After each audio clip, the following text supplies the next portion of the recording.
لا حول ولا قوة إلا بالله العلي العظيم حسبنا الله ونعم الوكيل نعم المولى ونعم النصير أعوذ بالله من الشيطان الرجيم بسم الله الرحمن الرحيم الحمد لله الذي يؤمن الخائفين وينجي الصالحين ويضع المستكبرين ويهلك ملوكا ويستخلف آخرين والصلاة والسلام على رسوله ثقلين محبوب رب المشرقين والمغربين جد الحسن والحسين نبينا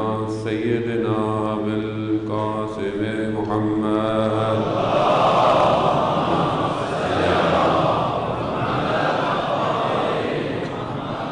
وآله الطيبين الطاهرين المعصومين لا سيما بقية الله في الأرضين روحي وأرواحنا لتراب مقدم الفداء ولعنة الله على أعدائهم أجمعين بسم الله الرحمن الرحيم رب اشرح لي صدري ويسر لي أمري واحلل عقدة من لساني يفقهوا قولي أما بعد فقد قال رسول الله صلى الله عليه وآله وسلم أفضل الأعمال أمتي انتظار الفرج صلوات محمد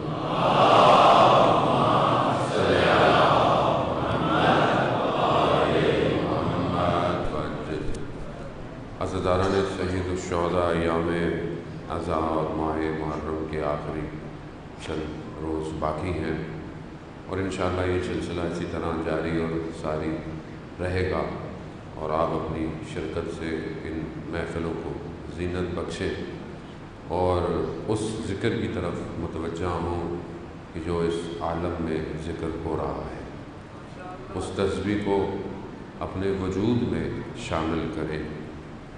ہاتھ سے انسان تسبیح کے دانے گراتا ہے، کمال نہیں ہے، کمال یہ ہے کہ انسان ایسا ذکر کرے کہ جو اس کے وجود میں جذب ہو جائے۔ وہی ذکر انسان کو اس دنیا میں بھی ارتقا دیتا ہے، وہی ذکر انسان کو اس عالم میں بھی بچائے گا۔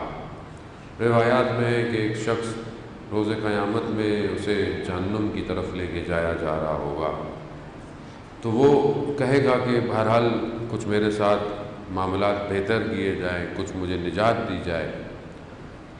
تو کہے گا کہ ہمارے پاس تو کچھ نہیں ہے، ہاں مگر ایک شخص ہے، ایک طرف اشارہ کیا جائے گا کہ وہ ہستی جو ہے وہ ہی کچھ کر سکتی ہے۔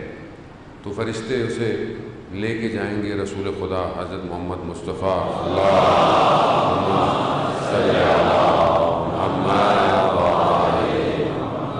رسول کی خدمت میں لے کے جائیں گے اور رسول سے عرض کرے گا یا رسول اللہ کچھ کیجئے۔ تو رسول خدا ایک پرچی نکالیں گے، ایک کاغذ، اور اس کاغذ کو اس کے نامہ اعمال میں رکھ دیں گے تو اس کے اعمال کا وزن بھاری ہو جائے گا۔ تو پوچھا جائے گا کہ یہ کیا تھا اس پرچی کے اندر، اس کاغذ کے اوپر؟ کہا اس پہ وہ تھا جو تم اپنی زندگی میں درود پڑھتے تھے، اس میں وہی تھا۔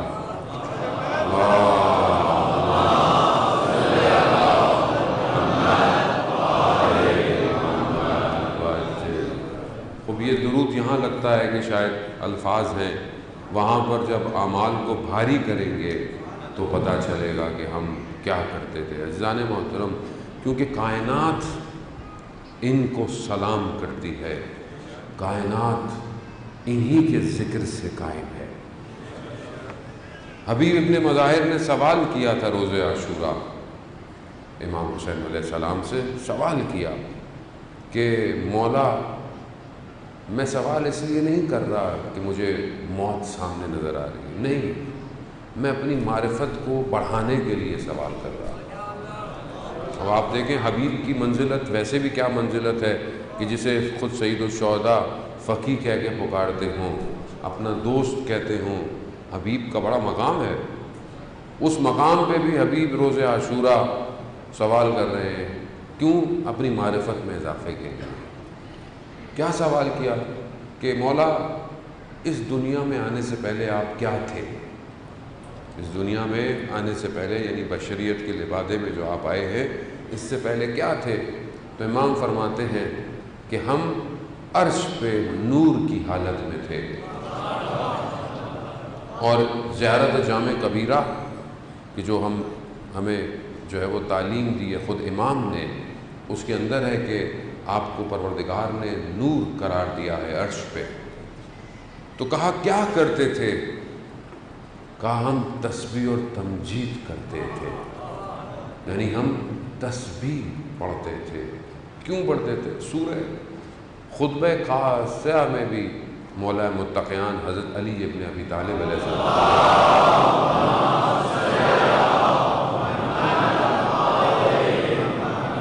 امام جب خلقت اور شیطان کے امتحان کا ذکر کرتے ہیں تو وہاں پر امام یہ فرماتے ہیں کہ خدا چاہتا تو آدم کو نور میں دکھاتا، ملائکہ کو ایسا نور کہ جس کی روشنی آنکھوں کو مبہوت کر دیتی، اور ایسی خوشبو کہ جو ان کو معطر کر دیتی، مگر خدا نے امتحان لیا، خدا نے امتحان لیا اور اس مٹی میں نور کو، اپنی اپنی ولایت کو جو ہے اس کے اندر بھیجا، اور امر لیا، چھپا کر مجہول لے کر امتحان لیا۔ تو وہیں خطبے میں بیان ہوتا ہے کہ پروردگار نے ہمیں نور کی حالت میں خلق کیا تھا، اس سے پہلے کہ ملائکہ پریشان ہوتے ہمیں دیکھ کر، ہم نے خدا کی تسبیح اور تمجید شروع کر دی، اور ہماری تسبیح کو دیکھ کر آج ملائکہ تسبیحاں پڑھتے ہیں۔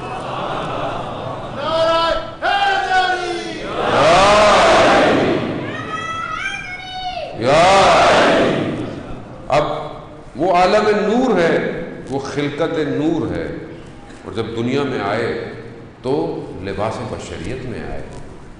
اس نور کو لباس بشریت میں آنا اس لیے تھا کہ وہ جب تک نہیں آئیں گے عالم بشریت میں، بشر کو نجات نہیں مل سکتی۔ اس بشر کو نجات دینے کے لیے پروردگار نے انہیں اس عالم میں جو ہے وہ بھیجا ہے۔ اب ہم اپنی عقلوں پہ روئیں یا دوسروں کی عقلوں پہ روئیں کہ جو ان کو کسی اور سے ملاتے ہیں، یعنی ان کا مقایسہ کرتے ہیں کہ جن کے ناموں پر حضرت آدم کو جو ہے وہ قبول ہوا، انہی کے ناموں پر یہی وہ نور تھے کہ جنہیں ہر نبی نے دیکھا۔ اب ظاہر ہے، دیکھیں بات کہتے ہیں جی یہ اپنے اماموں کو ایسے بناتے ہیں، امامت ہمارے اصول دین میں ہمارا عقیدہ ہے۔ بھائی یہ کہتے ہیں کہ ان کے امام معصوم ہیں، وہ بھائی ہمارے امام معصوم ہیں؟ قرآن کہہ رہا ہے کہ ہم نے نجاست کو ان سے دور کر دیا ہے۔ اب اگر تمہارے اماموں سے نجاست دور نہیں ہوئی تو ہمارا اس میں کیا قصور ہے؟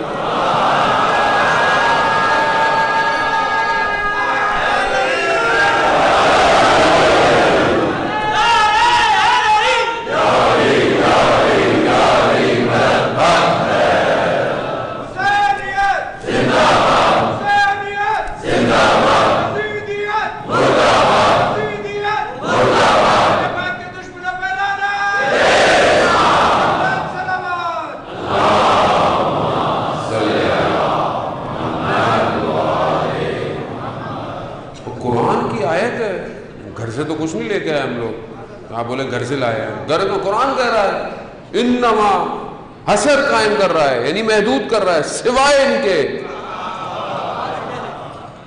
یعنی دائرہ کھینچ رہا ہے، اس کے سوا کوئی نہیں، یہی ہے صرف، ان سے ہم نے نجاست کو دور کر دیا، قریب ہی نہیں آ سکتی کوئی بھی نجاست ہو۔ اگر اب کسی کے اپنے وجود میں بھی نجاست ہے وہ بھی ان کے قریب نہیں آ سکتا۔ تو آپ پریشان کیوں ہوتے ہیں؟ کوئی اگر ان سے دور ہے پریشانی کی بات ہی نہیں ہے، پریشانی کی ضرورت ہی نہیں ہے، وہ نظام الہی ہے، گھر کا معاملہ تھوڑی ہے کوئی، ولایت الہی ہے۔ 1,24,000 پیغمبر آئے اسی کو سجانے کی خاطر۔ جب سب سج گیا، عقلیں رشد کر گئی، تو کہا بلغ ما انزل الیک، ابلاغ کرو جس کا ہم نے تمہیں کہا ہے، اگر نہیں کیا تو رسالت کا کوئی کام انجام نہیں دیا تھا۔ خود جب ابلاغ ہو گیا، عزیزان محترم، مسئلہ یہ ہے کہ لوگ فرقوں میں بٹ گئے، اور فرقوں میں بٹنے کی وجہ سے لوگ یہ سمجھتے ہیں کہ فلانا امام فلانے فرقے کا ہے۔ معاملہ فرقے کا نہیں ہے، معاملہ پوری بشریت کا ہے۔ مگر رسول خدا کسی فرقے کے لیے آئے تھے؟ رسول خدا پوری عالم انسانیت کے لیے رحمت للعالمین بن کر آئے، یعنی عالمین پر رحمت، عالم پر بھی نہیں، عالمین پر رحمت۔ وہ جو عالمین پر رحمت بن کر آیا ہے، وہ جب کچھ کہہ رہا ہے، کچھ فرما رہا ہے، تو کیا وہ اپنی مرضی سے کہہ رہا ہے؟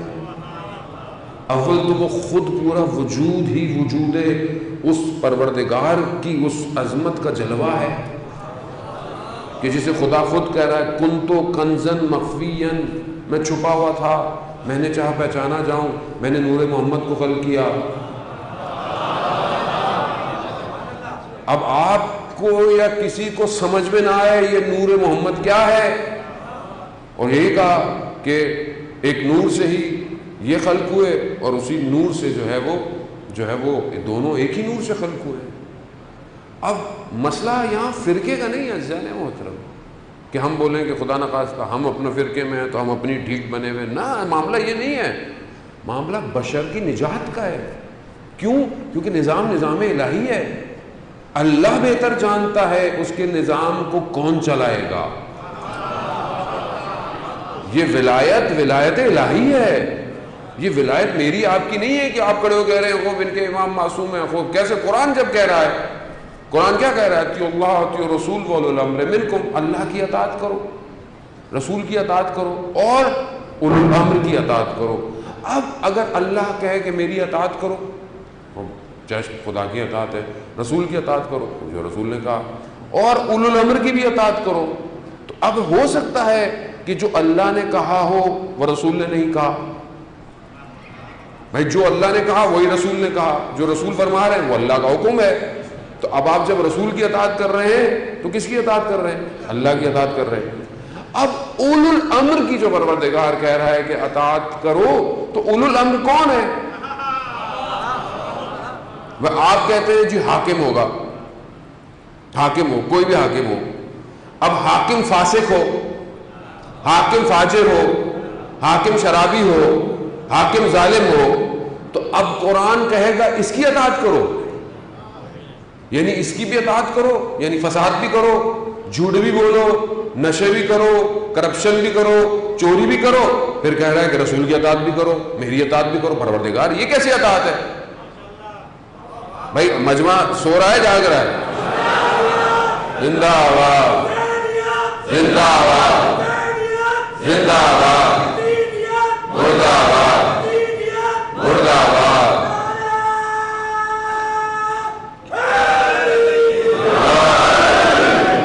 بھائی خدا کیسے کسی ایسے شخص کی اطاعت دے گا؟ آپ تو روزے قیامت کھڑے ہو جائیں گے جب آپ کو جہنم میں خدا نخواستہ ڈالا گیا، آپ کیا بولیں گے؟ پروردگار کہے گا تم نے کیوں جھوٹ بولا، تم نے کیوں چوریاں کی، تم نے کیوں کرپشن کیا، تم نے یہ نہیں کیا۔ پروردگار تو نہیں کہا تھا ٹرمپ کی اطاعت کرو؟ بھائی اولو الامر تو وہی ہے نا امریکہ میں۔ بھائی آپ کو تو نہیں کچھ کہہ رہے کہ یہاں لوگ برا نہ مان جائیں، کیونکہ ویسے بھی کیپٹل ہے، کہیں ہمیں باہر نکال دیا جائے، تو ٹرمپ کی اطاعت کرو۔ اولو الامر کون ہے؟ آپ کی ڈیفینیشن میں اولو الامر تو وہی ہے کہ جو حاکم ہے، وہ حاکم ہے، ٹرمپ کی اطاعت کرو۔ اچھا جن کے ہاں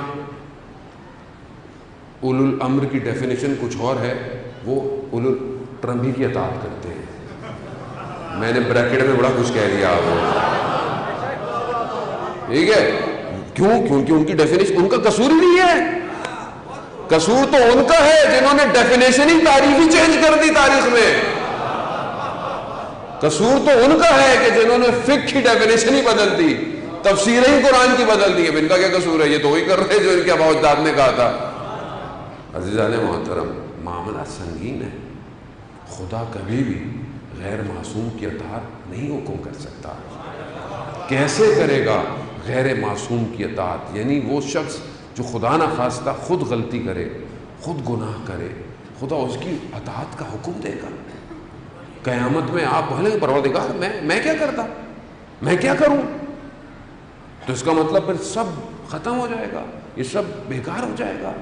1,24,000 کو بھیجا کیوں تھا پھر پروردگار اگر انہی کی اطاعت کروانی تھی تو معاملہ ولایت الہی کا ہے، فرقے کا نہیں ہے. میرے مسلمان بھائیوں، آخری زمانہ آ گیا ہے، بیدار ہو جاؤ.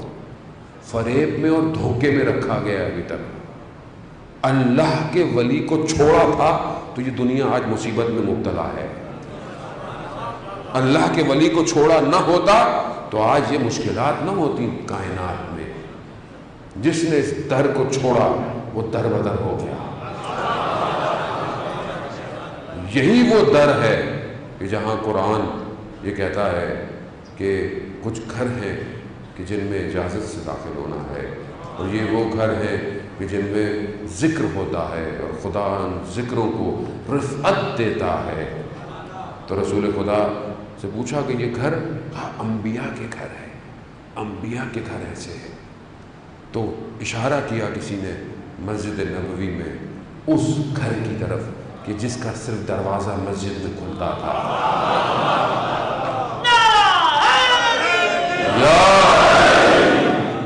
کہا کہ یہ گھر بھی اس میں شامل ہے؟ کہا یہ گھر ان سب گھروں میں افضل ہے. عزیزان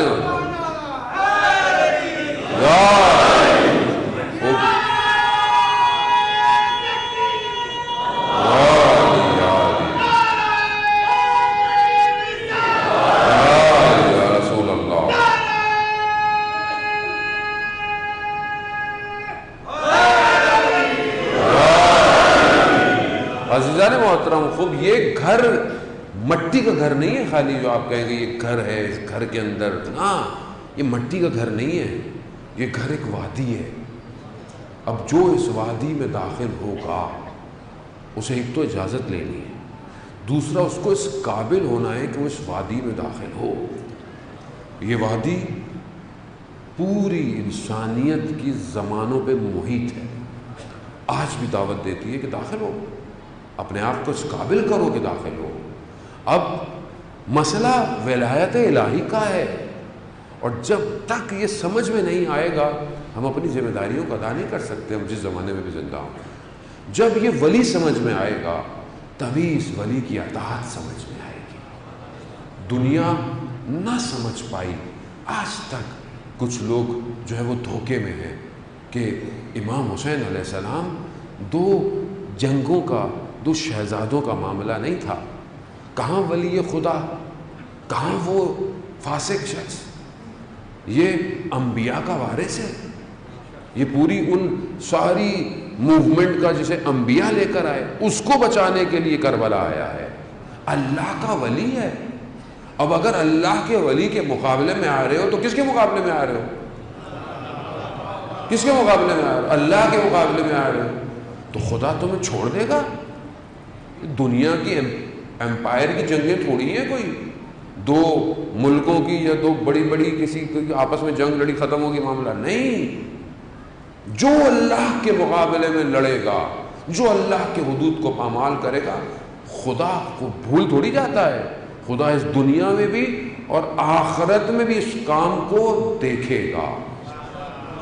یہ جو خدا کے مقابلے میں آتا ہے، جو حدود الہی کو پامال کرتا ہے، اپنی جہنم کو کریٹ کر رہا ہے، اپنی جہنم کو بنا رہا ہے. آپ کیا سمجھ رہے ہیں یہ ظاہر کے چھوٹے موٹے کھوکھلے نعرے، ادھر ادھر نکلنے والے معاملے، یہ کیا ہے؟ یہ خدا کے مقابلے میں آ رہے ہو. حسین کے مقابلے میں آؤ گے تو یزید کاشر دیکھا تم نے؟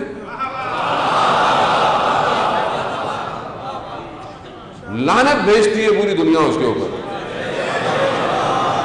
تم آج اگر کسی پوسٹوں میں بیٹھے ہوئے ہو تو تم یہ سمجھتے ہو کہ آج یزید کے حامی ہو جاؤ گے تو تم کچھ کر پاؤ گے؟ دشمنان اہل بیت پر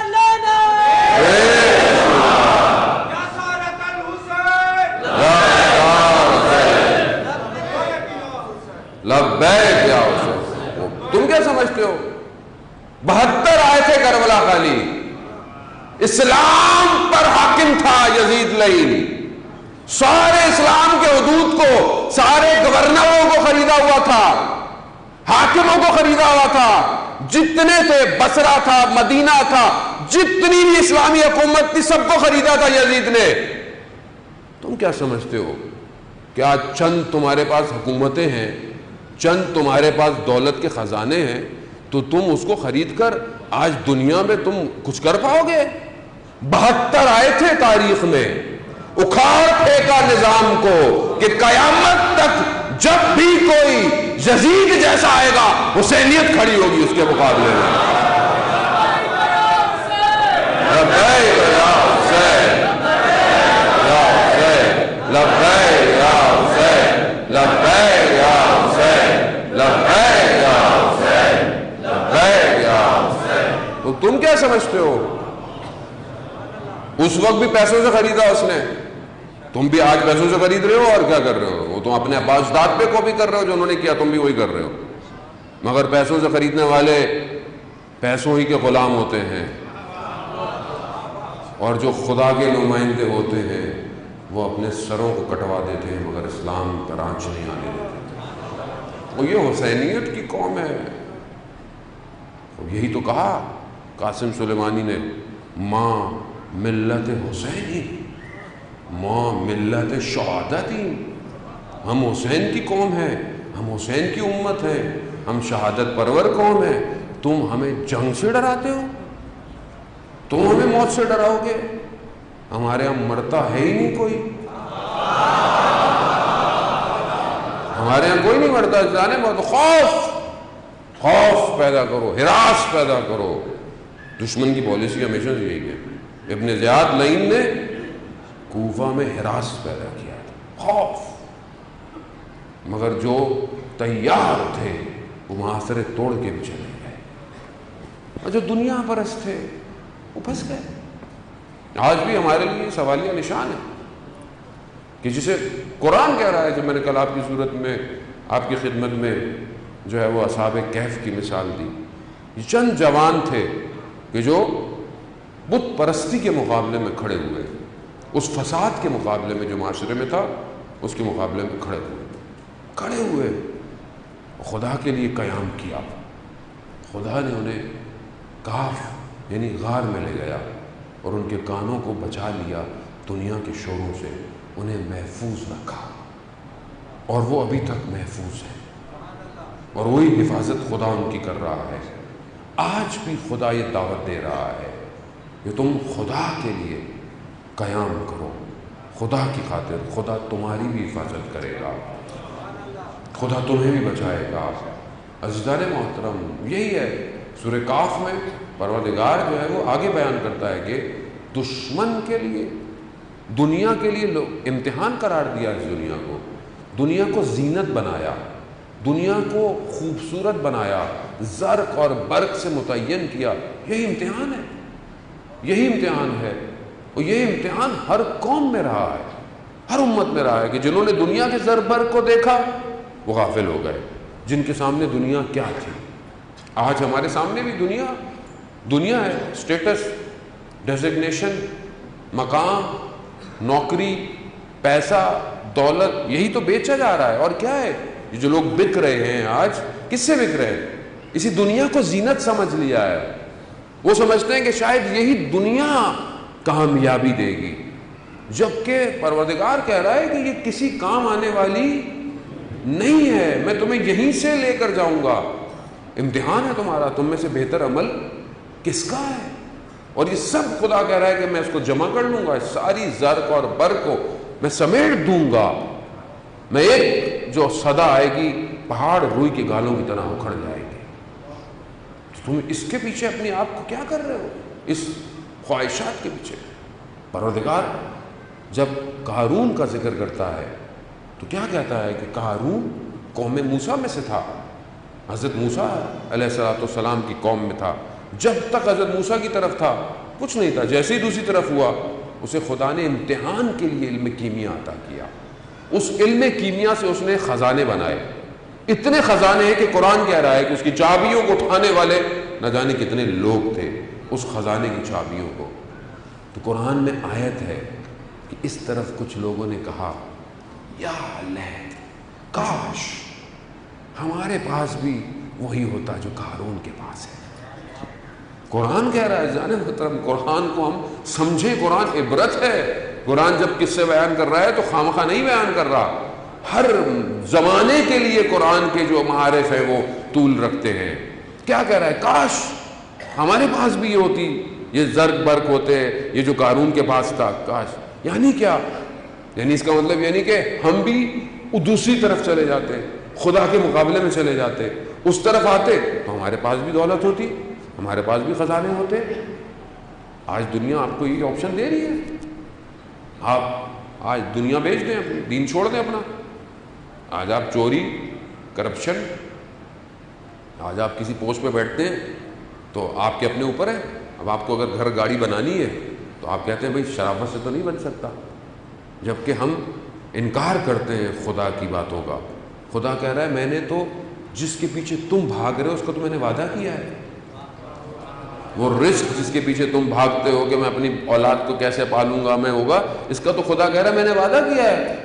اس کی خاطر رزق تو تمہارے نصیب میں ہے، ابھی تمہاری اپنی مرضی ہے، حلال سے کماؤ یا حرام سے کماؤ. لیکن ہم دھوکہ کھا جاتے ہیں. ہم کہتے ہیں اب یہ دنیا تو لینی ہے، اب یہ تو گھر بنانا ہے، پلاٹ بنانے ہیں، بچوں کے لیے یہ کرنا ہے، وہ کرنا ہے. تو کیا کرتے ہیں؟ کرپشن، حرام، جو بھی بہرحال آپ اس کو کہہ لیں. کیوں؟ کیونکہ دنیا میں زرق برق بہت ہے. دنیا میں یہ گاڑیاں، یہ ساری چیزیں جو انسان کو دھوکہ دیتی ہیں، انسان اسی کی طرف متوجہ ہے. خدا منع نہیں کہتا رزق حلال کمانے سے. خدا منع نہیں کہتا کہ جو آپ کے پاس وسعت ہے اس کے مطابق زندگی کو، خدا منع نہیں کرتا. لیکن اس زرق و برق کے لیے خدا کے حدود کو چھوڑ دینا، خدا کے حدود کو توڑ دینا اور دوسری طرف آ جانا، خوب یہ وہی ہے جو قوموں نے کیا تاریخ کے اندر. مگر وہ جو حضرت موسیٰ کے ساتھ تھے، جنہوں نے حضرت موسیٰ کا ساتھ دیا، انہوں نے حضرت موسیٰ کو بھی وہی غار سمجھا اور اس میں اپنے وجود کو سمیٹ دیا. یعنی اللہ کا ولی ہر زمانے میں اسی کہف کی طرح ہے جس میں وہ جوان چلے گئے اور امان میں آ گئے. اللہم صلی علی محمد و آل محمد. وہ آج بھی اگر ہم چاہتے ہیں اپنے آپ کو بچانا، اجزاء محترم، یہ وادی کھلی ہوئی ہے. یہ وادی جس میں خدا نے جن کے گھروں کو وسعت دی ہے، رفعت دی ہے، کھلی ہوئی ہے. آپ کی اپنی مرضی ہے، یا آپ دنیا میں اپنے آپ کو بیچ دیں یا اللہ کے ولی کی طرف ہو جائیں. خوب جب آپ اللہ کے ولی کی طرف ہوں گے تو امتحان تو ہے، سختی تو ہے. اب وہ امت بنی اسرائیل یعنی امت حضرت موسیٰ کو جب مشکل میں تھی تو بڑی مناجات کی، بڑی دعائیں کی. حضرت موسیٰ کو بھیج دیا پروردگار نے اور نجات دی فرعون سے. اب آپ اس زمانے میں سوچ سکتے ہیں کہ اتنا بڑا حاکم ہو کہ جو اپنے آپ کو رب کہتا ہو، اپنے آپ کو خدا نعوذ باللہ کہتا ہو، یعنی اس کے مقابلے میں اللہ کا نمائندہ آیا، گفتگو کی، اسی ہی سے قوم کو نکال دیا. یہ قرآن کہہ رہا ہے کہ ظالم حکمراں جتنا بڑا ہو جائے خوف مت کھانا، اللہ ہی کا نمائندہ تمہیں نکالے گا. اللہ کا نمائندہ تمہیں نکالے گا، اللہ کا نمائندہ نکالے گا. خوب کیسے نکلے ہم بھی تو پھنسے ہوئے ہیں، ہم بھی تو پھنسے ہوئے ہیں. کیوں؟ کیونکہ بہرحال ظاہر میں ہم جتنے اچھے مسلمان ہو جائیں دل ہمارا ادھر ہی رہتا ہے. وہ جو حاکم ہے، وہ جو اپنے آپ کو اس ٹائم دنیا کا سب سے طاقتور نظام کہتا ہے، کھوکھلا ہو چکا ہے ویسے تو اندر سے وہ، لیکن بہرحال ابھی بھی ہماری نگاہیں ادھر ہیں. اچھے خاصے لوگ یہی سمجھتے ہیں کہ یہی نجات دے گا. کیسے نکلے؟ اور کیسے نکلے لوگ جو ابھی بھی نکل گئے. کچھ قومیں نکل گئی باہر اور نکلے جا رہی ہیں. کیسے نکلی؟ کیونکہ انہوں نے قرآن کی آیتوں پہ یقین کیا، قرآن کی آیتوں کو اپنے وجود میں پیوست کیا. کیا کہ جب تمہارا صاحب زندہ ہے اور جب اس کا ہاتھ تمہارے کندھوں پر ہے تو پھر تمہیں کوئی کچھ نہیں کہہ سکتا. امام زمانہ بلند الصلوات اللہم صلی علی محمد وآلِ محمد. خوب کیسے نکل گیا؟ امام خمینی رضوان اللہ تعالیٰ علیہ جب فرانس میں تھے اور جب ان کو تبعید کر دیا گیا، نکال دیا گیا، اور اس وقت حکومت نے، اور وہ عراق سے ہوتے، کویت سے ہوتے فرانس پہنچ گئے، تو وہاں پر دنیا کا میڈیا ایک دن آیا، پورا میڈیا جمع ہوا، اور ان کے ساتھی جو تھے انہوں نے کہا کہ آغا جو ہے وہ دنیا کا میڈیا آیا ہوا ہے تو بڑا اچھا چانس ہے، یہ پیغام پوری دنیا میں پہنچ جائے گا کہ ہمارا مقصد کیا ہے، ہم کیا ہیں، پوری دنیا پہنچ جائے گی. تو جمعے کا دن تھا. امام خمینی نے کہا کہ دیکھو آج تو جمعے کا دن ہے، مجھے ناخن کاٹنے ہیں، مجھے غسل لینا ہے، تو آج تو میرے پاس وقت نہیں. اللہ کہا میڈیا ہے، یعنی خود چاہتے تھے کہ یہ آئیں، لوگ جو اطراف میں تھے وہ چاہتے تھے یہ آئیں، ان کے ذریعے سے پیغام جائے گا. مگر وہ اللہ کا بندے کے غلاموں میں سے ایک حقیر غلام کیا کہتا ہے کہ وہ جب چاہتا ہے تو کوئی چیز روک نہیں سکتی، وہ چاہے گا تو دنیا کو ویسے ہی پتہ چل جائے گا. کیسا پتہ چلا؟ لوگ روکتے رہے کہ آپ یہ کیا کر رہے ہیں، لوگ مر جائیں گے. کہا اگر امام نے کہا ہو پھر کیسے نہیں روک پائے، کیسے نہیں روک پا رہے آج تک. دنیا کی حکومتوں کو کتنے عرصے ہو گئے، کتنے ان کے آئے پریزیڈنٹ اور مر کے چلے گئے، یہاں پر ایک ہی نظام کھڑا ہوا ہے. کیوں؟ کیونکہ جانتے ہیں اللہ کا نمائندہ حق پہ ہے اور پیچھے ہمارے ہیں، اور اس پوری داستان کو ظہور تک لے کے جا رہا ہے. قرآن کی آیتیں عزیزان محترم، قرآن کی آیتوں سے استدلال ہے.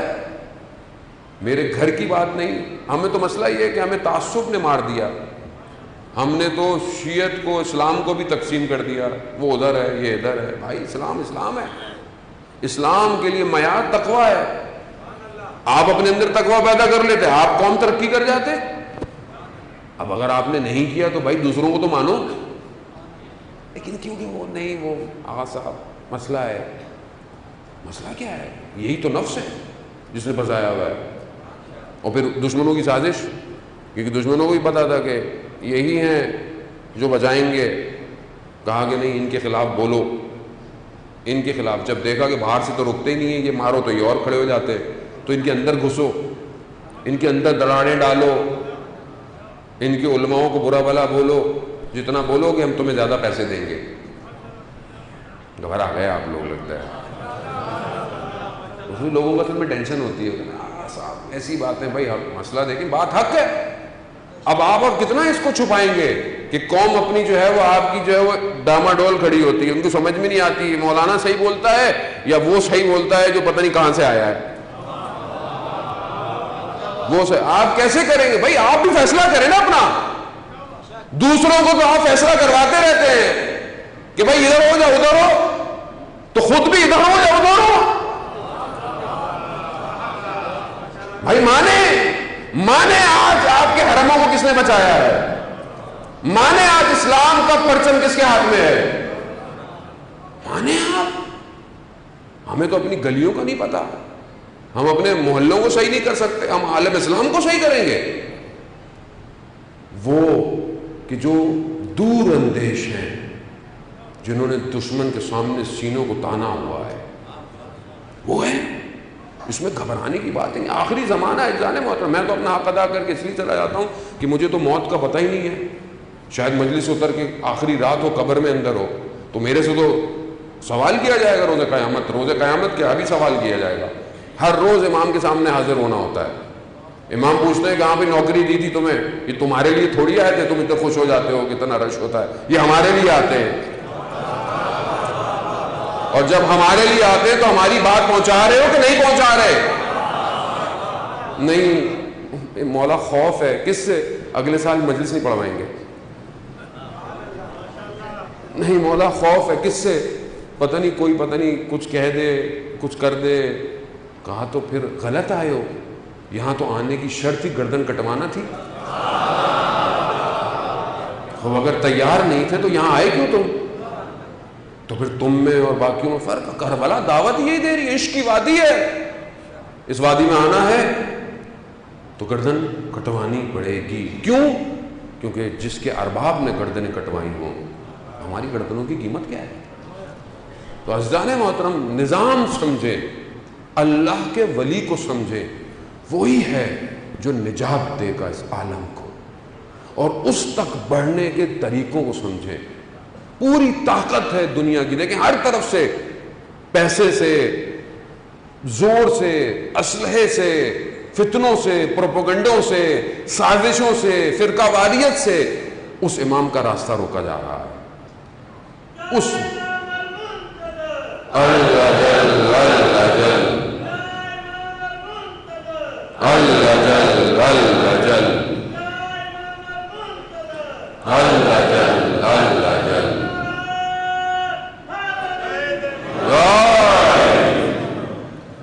نہیں مولانا صاحب سب کو ساتھ لے کے چلے۔ بھائی ہم نے کب کہا سب کو ساتھ نہیں لے کے چلے؟ سب کو ساتھ لے کے چلے، سب ساتھ چلے، لیکن جو آدمی غلط بول رہا ہے اس کو تو غلط بولو۔ جو آدمی آپ کے عقیدوں کے خلاف بول رہا ہے، جب مراجع کہہ رہے ہیں کہ آپ اہل سنت کے مقدسات کا احترام کریں، تو آپ کو کیا پریشانی ہے؟ آپ کو کیا پریشانی ہے؟ کیونکہ آپ کو پیسے دیے ہیں، اس لیے آپ کو پیسے دیے ہیں کہ ان کو لڑواؤ آپس میں، ادھر بھی پیسے ہیں ادھر بھی پیسے ہیں، قوم پیسوں کے بیچ میں پھنس گئی۔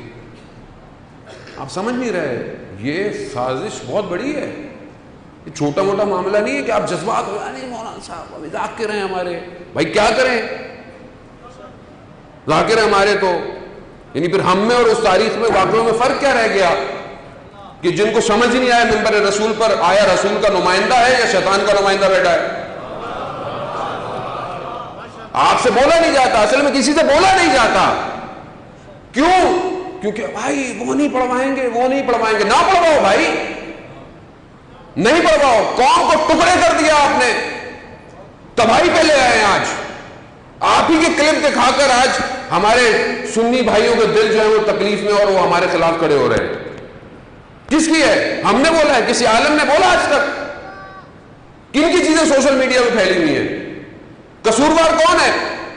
ہم لوگ خود ہیں، ہم ہی دعوت دیتے ہیں۔ چومو، جو بھی ہے مولا کا ذاکر ہے، چومو، لاب چومی اب جا کے برباد کر دیا آپ ہی کے شہر سے باہر لے کر، اور بھاگے کہاں؟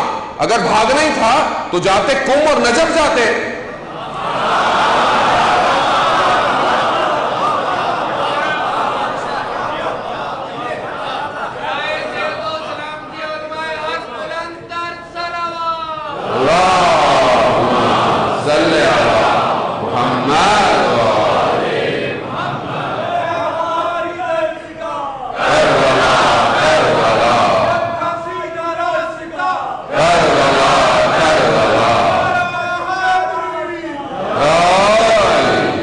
عزیزان محترم،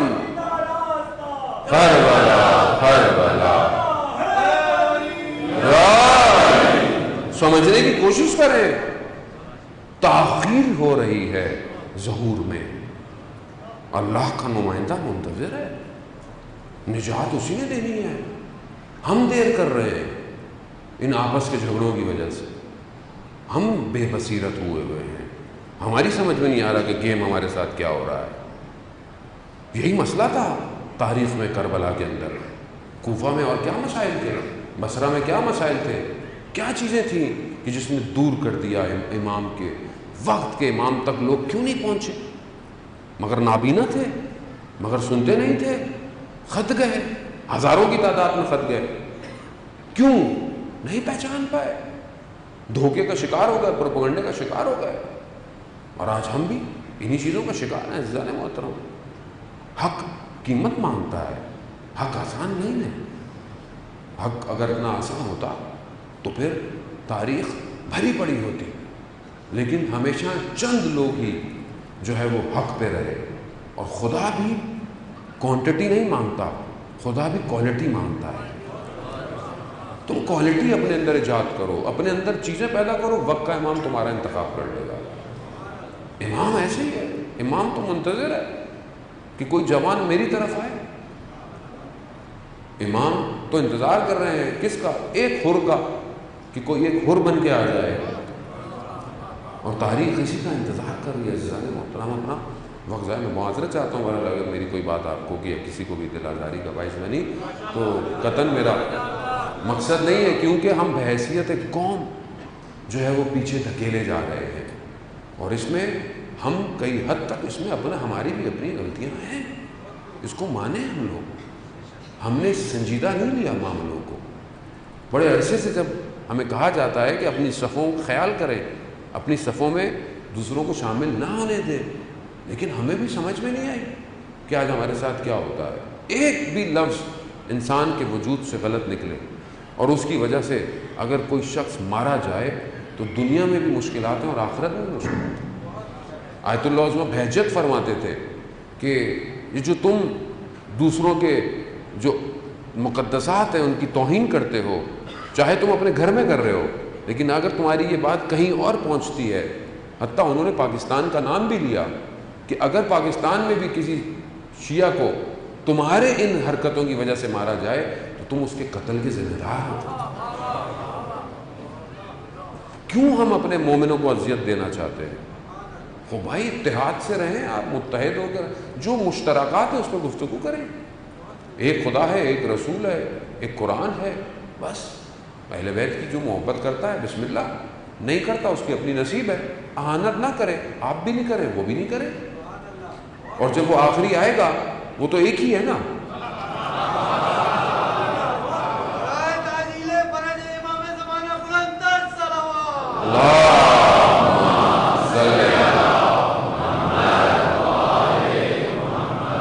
وہ تو ایک ہی ہے، وہ تو ہر قوم میں ایک ہی ہے، وہ کسی نے نام بدل دیا، کسی کے کچھ اور نام، میں سے کوئی فرق نہیں پڑتا، ہے ایک ہی۔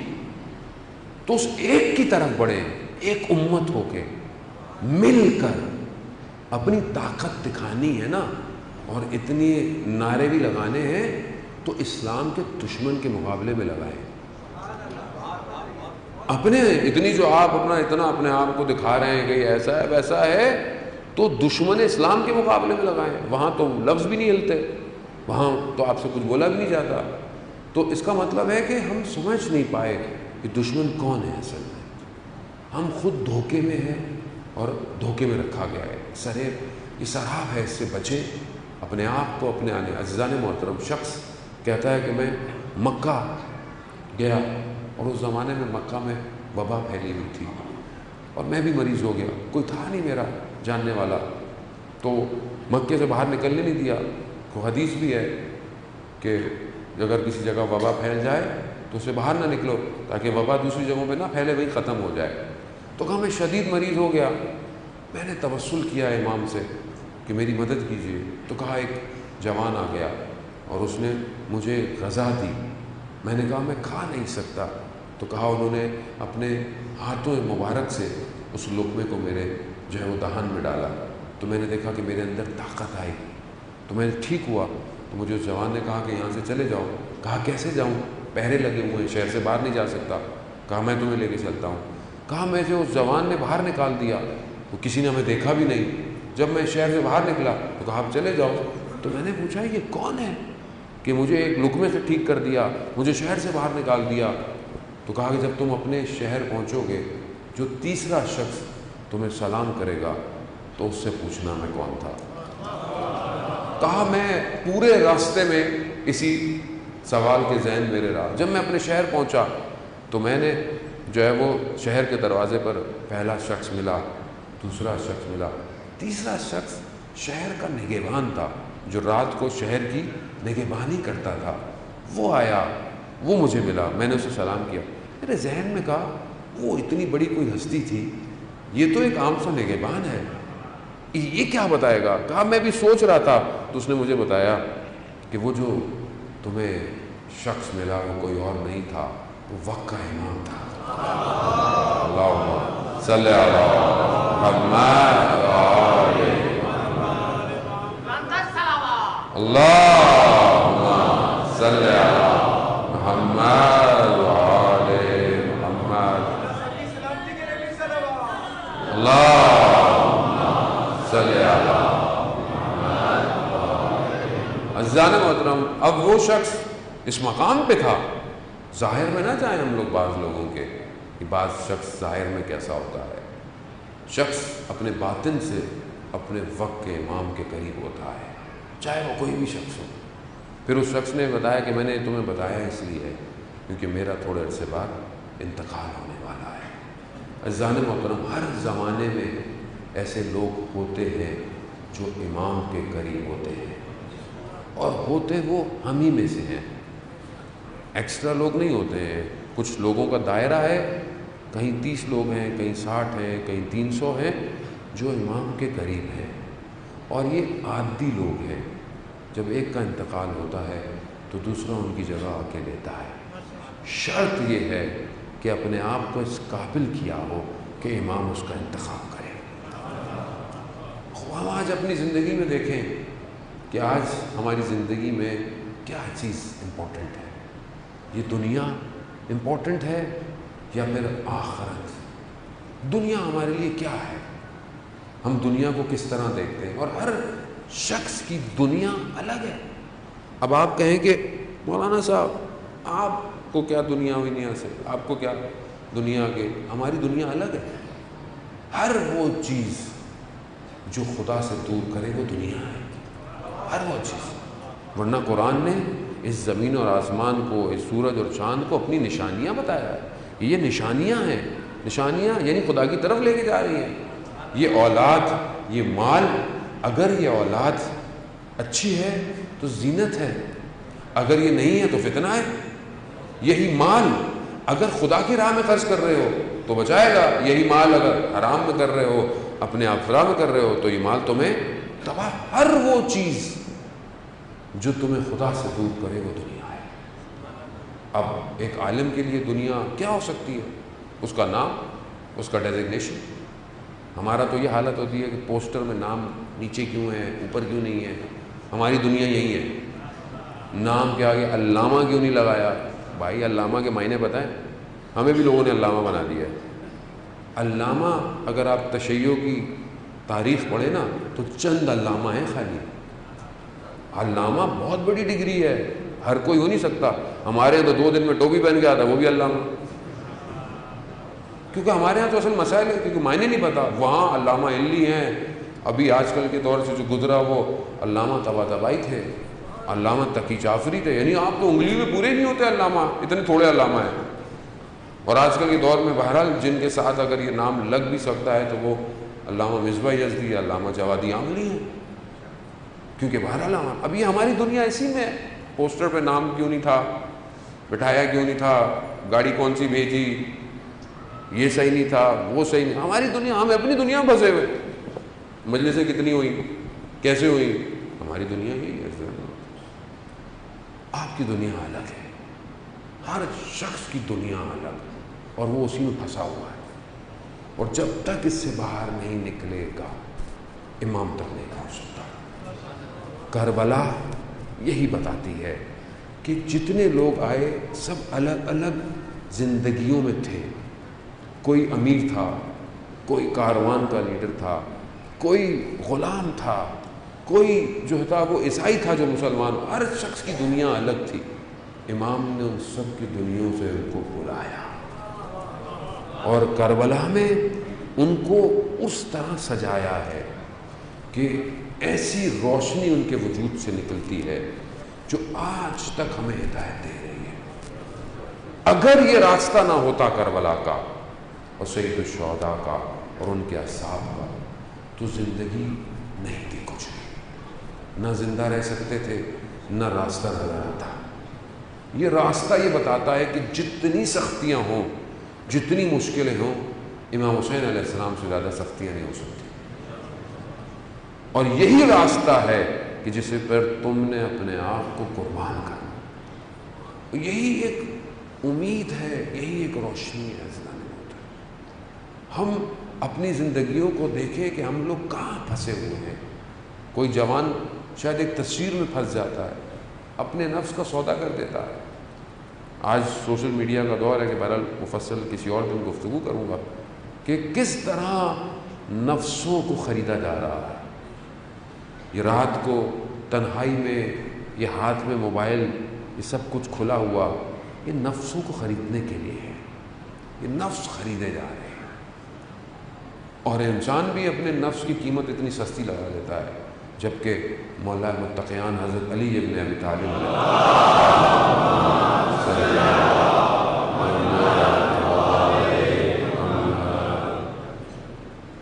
ظالم ہوتے بارہ ایک دعا کسی نے مجھے کہی تھی، میں بعد میں بھول گیا وہ دعا لانا، اور میں چشمے کے بغیر پڑھ نہیں سکتا، البتہ دعا تو میرے موبائل میں بھی ہے، میں کوشش کرتا ہوں کہ شاید اس کو میں نکال دوں، آپ کے لیے پوری تعلیم کر دوں، اگر آج نہیں تو مجھے کل دوبارہ مجلس میں آنے سے پہلے یاد دہانی کرا دی گا۔ تو عزیزان محترم، ہم اپنے امام تک پہنچنے کی کوشش کریں۔ زندگی بڑی محدود ہے، اور یہی محدود زندگی جو ہے انسان کو برباد کر دیتی ہے۔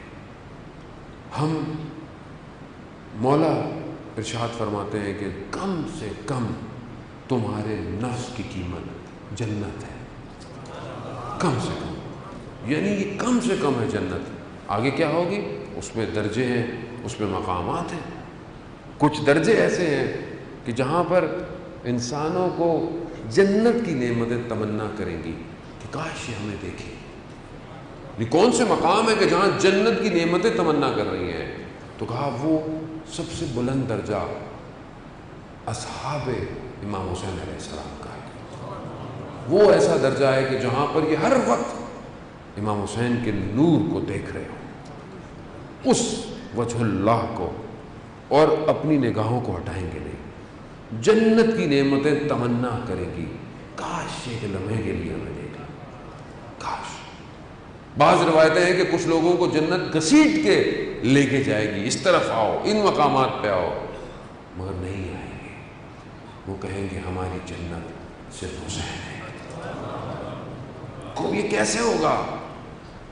یہ اوور نائٹ چینج تھوڑی ہوگا، زندگی ایسی گزارنی پڑے گی کہ وہ مقام عطا ہو۔ ثواب جو ہے وہ لفظ نہیں ہے، ثواب مقام ہے۔ یہ جتنا ہم ثواب حاصل کرتے ہیں یہ مقامات ہیں جو اس عالم میں عطا ہوں گے۔ کہ انسان کہتا ہے کہ یہ کام کیا، یہ ثواب ہے، وہ ثواب نظر آتے ہیں؟ نہ آپ کے بینک اکاؤنٹ میں آتے ہیں، نہ آپ کے کریڈٹ کارڈ میں آتے ہیں، نہ پوائنٹس بنتے ہیں، پھر کہاں جا رہے ہیں؟ یہ وہ مقامات ہیں جو اس عالم میں بن رہے ہیں۔ لیکن اگر یہ ثواب آپ نے کما لیے اور ان سے دور رہے تو یہ ثواب لے کے جائیں گے کہاں؟ سید الشباب اہل الجنہ کون ہے؟ یہی ہے۔ خوب ان کے قریب ہوں گے تو وہاں مقام ملے گا۔ تو عزیزان محترم، خاص طور پر جوان، کہ وہ اپنے آپ کو تیار کریں۔ سختیاں ہیں، مشکلات ہیں، لین دین تو ہوگی، قیمت تو لگانی پڑے گی۔ کبھی آپ کے اپنے اوپر ہے، ایک شہید اپنے بیٹے کو وصیت میں لکھتا ہے، بیٹا چھوٹا تھا جب وہ شہید ہوا، اب تو شاید تھوڑا بڑا ہو گیا ہوگا، لیکن اس نے وصیت کی کہ جب بڑے ہو تب تم سمجھ سکو۔ تو ایک جملہ اس نے بڑا زبردست ہے اس کے اندر، کہتا ہے کہ بیٹا اپنے آپ کو اس قابل کرنا کہ خدا تمہارا خریدار ہو جائے، خدا تمہیں خرید لے۔ یعنی انسان اپنے آپ کو اس قابل کر دے کہ خدا بولے کہ ہاں یہ مجھے چاہیے، یہ میرے راستے کا ہے۔ اب جب خدا لے لے، اب پھر کچھ بھی آپ کو نہ بھی ملے تو کوئی فرق نہیں پڑتا کہ سب کچھ خدا کا ہے۔ دنیا خدا کی، آخرت خدا کی، کائنات خدا کی ہے۔ تو پہچانے اللہ کے ولی کو کہ وہ بھی خدا کا نمائندہ ہے، جو اس کی طرف جائے گا دنیا اسے کچھ نہیں کر سکتی. وہ اگر ظاہری دنیا میں مر بھی جاتا ہے تو وہ ہم فیہا خالدون کے لیے ہے، وہ ہمیشہ وہاں زندہ رہے گا. یہی کمال ہے عزیزان محترم. لوگوں نے یہی کمال دیکھا. ایک عالم دین بیان کرتے ہیں کہ میں کربلا میں امام کے حرم میں تھا اور میں زری کے مقابلے میں کھڑا ہوا، سامنے کھڑا ہوا. میں نے ایک جوان کے مصائب پڑھے. وہ جوان جسے علی اکبر کہتے ہیں، میں نے اس کے مصائب پڑھے. کہا اچانک سے میں نے دیکھا کہ امام میرے سامنے حاضر ہو گئے اور امام ایک رومال سے اپنے آنسوؤں کو پوچھ رہے ہیں. کہا میں نے یہ حالت دیکھی تو میں بے ہوش ہو گیا اور جب میں ہوش میں آیا تو میں نے کیا دیکھا؟ وہ رومال میرے سینے میں رکھا ہوا، یعنی اس عالم سے امام نے اسے عطا کیا. کہا میں سمجھ گیا امام نے مجھے ہدیہ دیا ہے. کہا میں وہ رومال لے کے گھر گیا، جہاں آیا تھا میں نے اس کے ٹکڑے ٹکڑے کر کے لوگوں میں بانٹے تبرکاً، اور ایک حصہ اپنے لیے رکھا اور اپنی زوجہ سے کہا کہ دیکھو اگر میں مر جاؤں تو اس کو میری قبر میں میری گردن کے ساتھ رکھ دینا، اور اگر تم مجھ سے پہلے چلی جاؤ تو یہ تمہیں میں دے دوں گا.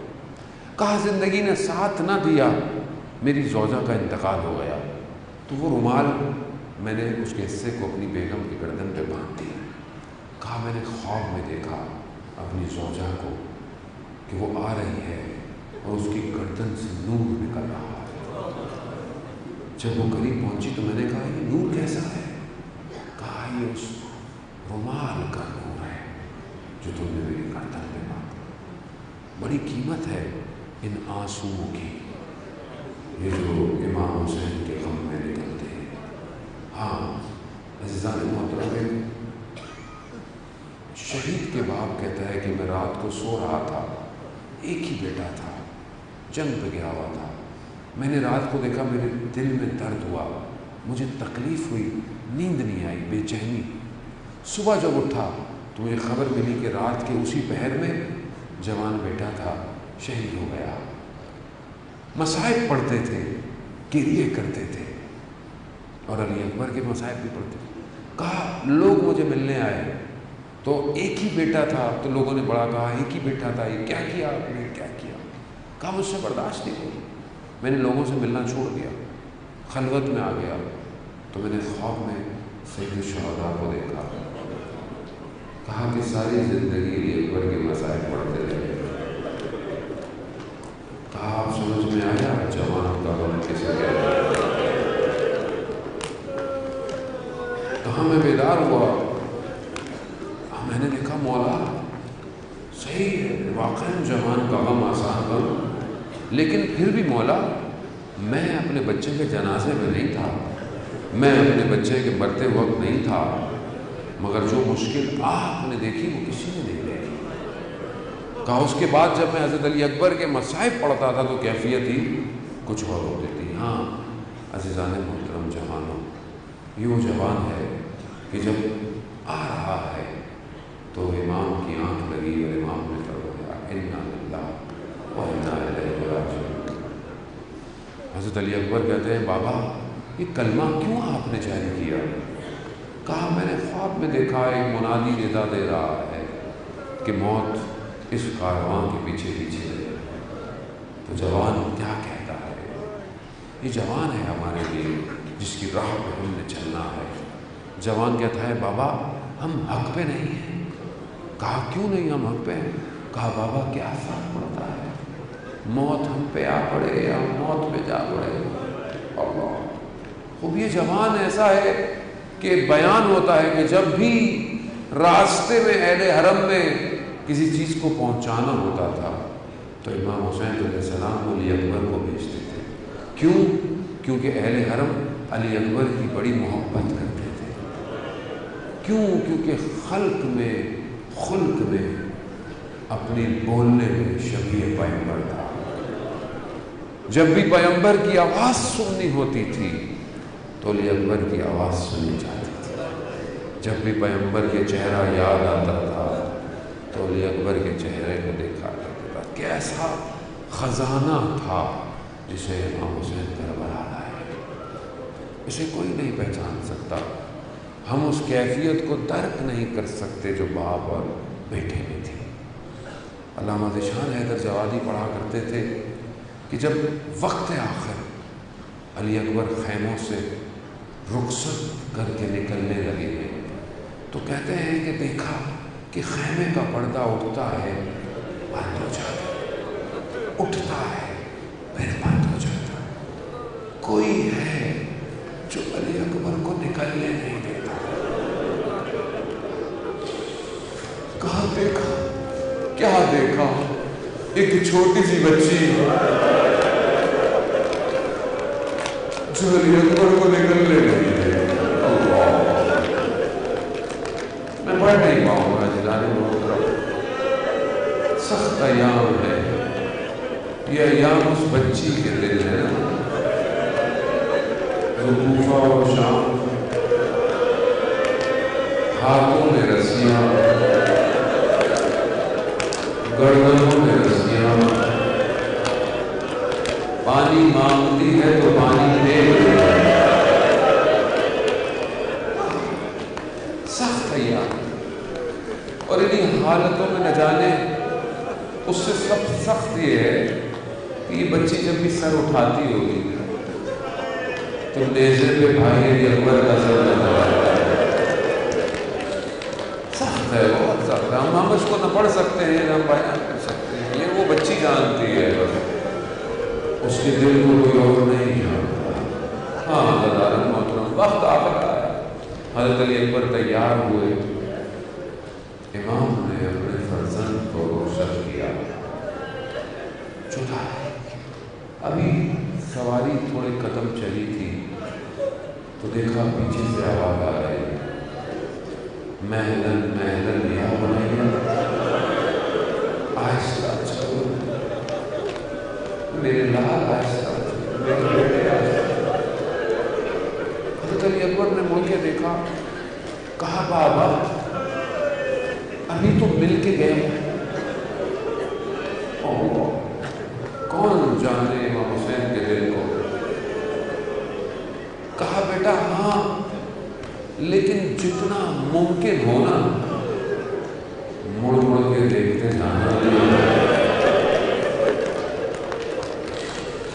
نہ جانے کس طرح امام نے رخصت کیا. علی اکبر گئے. وقت نہیں ہے علی اکبر کی جنگ پڑے انسان. علی اکبر بنی ہاشم, علی اکبر علی کا پوتا ہے, عباس کا شاگرد ہے. کیا جنگ کی. کہا پہلا وار جو کیا نا علی اکبر نے تو دل دشمن تک پہنچ گیا اور پھر واپس آیا. جنگ کی علی اکبر نے, واپس آیا. واپس آ کر کیا کہا. کہا بابا زر لباس کی گرمی, لوہے کا زر تھا, لباس کی گرمی پیاس کی شدت مارے دیتی ہے. تھوڑا پانی مل جاتا تو پھر بتاتا جنگ کسے کہتے ہیں. نہیں معلوم عزیزان محترم, علی اکبر کو نہیں پتا تھا پانی نہیں ہے. کیا چیز تھی جو علی اکبر کو لائی. باپ بیٹے کی محبت. مقتل کہتے ہیں نا, امام نے اپنی زبان علی اکبر میں کہا. جیسے ہی گئی علی اکبر نے چیخ مار کہا بابا آپ کی زبان تو میری زبان سے بھی زیادہ ہے. اب کون جانے, کہتے ہیں نا 3 دن سے پانی نہیں تھا, لیکن کسی کو کیا پتا یہ زہرا کا فرزند کب سے پیاسا ہے. یہ کون جانتا, یہ کس سے پتا کہ حسین کب سے پیاسا ہے. ہاں میرے مولا نے کہا لیا کہ جاؤ جاؤ تمہارے جج تمہیں سیراب کریں گے. یعنی کیا, یعنی اب واپس نہ آنا. علی اکبر گئے, آخر دشمن تک علی اکبر نے واپس. پہنچ گیا دشمن کے آخری صفوں پہ. دشمن جب دیکھا کہ نہیں مار سکتا علی اکبر کو تو پھر دھوکہ دیا، فریب دیا. غیرت مند باپ کا غیرت مند بیٹا ہے. خیموں کا اشارہ کیا، وہ دیکھو خیموں کی طرف آگ لگی ہے. علی اکبر نے ایک نگاہ، جیسے نگاہ کی، ایک نیزہ اور ایسی جگہ آگ پر لگا، خون بہنا شروع ہوا. لڑتا رہا علی اکبر، لیکن خون اتنا بہ گیا علی اکبر کی جان ختم ہونے لگی. تہ دشمن میں ہے. علی اکبر نے اپنے آپ کو گھوڑے پر ڈال دیا اور سواری سے کہا مجھے بابا کے پاس لے چلیں تاکہ بابا کو زیادہ تکلیف نہ ہو. علی اکبر لیکن میں کیا کروں، مقتل کے جملے ہیں ظالموں میں. فَقَطَّعُوهُ، مقتل کہتا ہے کہ دشمن کی صف سے جب بابا کی طرف آ رہا تھا یہ علی اکبر، تو دشمن نے تلواروں سے علی اکبر کے ٹکڑے کیے. اللہ، یہ تھی کمائی حسین، یہ تھی کمائی حسین کی. پہنچ گئے علی اکبر، پہنچ جیسے پہنچ سکتے تھے پہنچ گئے. پہنچے مقام علی اکبر دیکھا ہے نا جو گئے ہیں کتنا قریب ہے، یہاں تک پہنچایا ہے علی اکبر نے. علی اکبر نے علی اکبر گرے. علی اکبر نے یہ نہیں کہا بابا میری مدد کرو، نہیں. اللہ اکبر، کیسا شہید ہے. کہا میرا سلام ہوا. بس اب جب کیا نا تو میں نہیں جانتا امام حسین کیسے کیسے وہ جب حر کا بیٹا گرا نا تو حر پہنچا. امام حسین نے کیا کہا تھا، حر جوان بیٹے پر بار نہیں آتا. اور حر دیکھو دیکھو حسین علی اکبر کے جنازے پر آیا. نہ صرف حر، آئیے حضرت ابراہیم، آپ نے تو آنکھوں میں پٹیاں باندھی تھی نا، آپ نے بیٹے کے ہاتھوں میں رسیاں باندھی تھی اور پھر ہاتھ میں آپ نے چھری کو پکڑا. آئیے دیکھیے ذبح عظیم کہ دشت کربلا میں یہ حسین دو زانو ہو کر علی اکبر کے سینے پہ ہاتھ رکھا اور اس ٹوٹے ہوئے نیزے کو جب نکالا، انا للہ و انا الیہ راجعون. ہاں عزیزان محترم، عزادار علی اکبر کی روح پرواز کرتی. کچھ علی اکبر نے کہنا چاہا، میرے مولا نے اپنے رخسار کو علی اکبر کے رخسار پر رکھا اور پھر اس کے بعد کہا اوہو دنیا تجھ پر جس میں علی اکبر نہ رہے لٹ گیا. میرا مولا حالت یہاں پہنچی کہ اب یہ جنازہ حسین نہیں اٹھائے گا. کہا بنی ہاشم کے جوانوں آؤ علی اکبر کے جنازے کو اٹھا.